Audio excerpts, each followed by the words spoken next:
सबसे पहले differential equation की डेफिनेशन क्या होती है कि ऐसी इक्वेशन जिसके अंदर डेरिवेटिव कंटेन हुआ है, मतलब ऐसी इक्वेशन जिसके अंदर डेरिवेटिव एक्सिस्ट कर रहे हैं। तो डिफरेंशियल इक्वेशन जो है ना आगे फर्दर दो टाइप्स की होती है।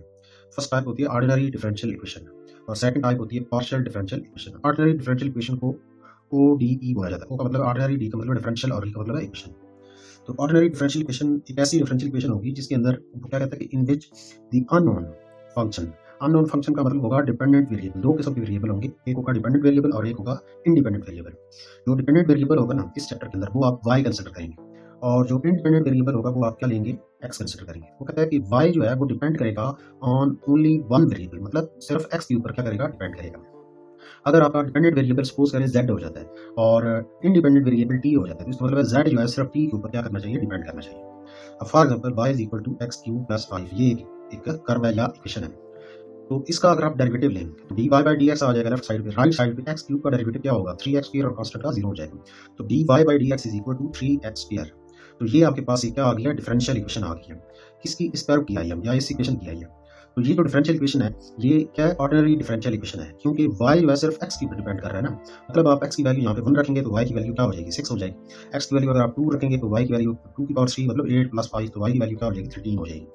x की जगह अगर आप -1 रखेंगे तो y की वैल्यू क्या हो जाएगी, +4 हो जाएगी। इसका मतलब है x आप अपनी मर्जी से चेंज करेंगे तो उसके मुताबिक आपके पास y की वैल्यू आएगी। तो y जो है वो x के ऊपर क्या कर रहा है, डिपेंड कर रहा है। तो सिर्फ y जो है एक वेरिएबल के ऊपर डिपेंड कर रहा है ना, तो उससे जो इक्वेशन बनी है डिफरेंशियल इक्वेशन, वो ये बनी है। तो इसको हम क्या बोलेंगे, ऑर्डिनरी डिफरेंशियल इक्वेशन बोलेंगे।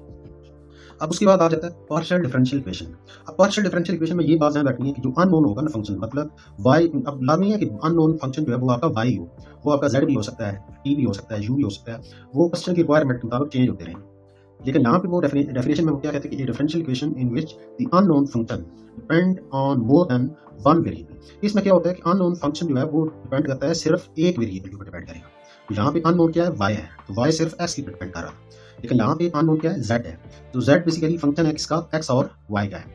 मतलब z जो है वो x और y दोनों के ऊपर क्या कर रहा है, डिपेंड कर रहा है। और ये जो फंक्शन है ना, ये फंक्शन है डिग्री n का है। तो यहाँ पे भी ये मैंने इक्वेशन किया है x, ये जो सिंपल होता है ना जिसको हम सिग्मा की शक्ल में भी लिख सकते हैं, लेकिन इसको हम पढ़ते हैं partial z divided by partial x plus by partial by भी कहते हैं। सिर्फ z को अगर आप छोड़ देना फिर क्या रीड करेंगे, पार्शियल बाई पार्शियल x। इसी तरह पार्शियल बाई पार्शियल y। तो z को एक दफा x के हिसाब से डेरिवेटिव लेना, पार्शियल डेरिवेटिव लेना, और z को y के हिसाब से पार्शियल डिफरेंशियल लेना है। ये बात ध्यान रखनी है। तो ये मैंने एक इक्वेशन लिख दी है, x partial z by partial x plus y partial z by partial y is equal to n into z। तो ये जो इक्वेशन है ये इसको हम क्या बोलेंगे, पार्शियल डिफरेंशियल इक्वेशन, और इसको हम क्या बोलेंगे, ऑर्डिनरी डिफरेंशियल इक्वेशन।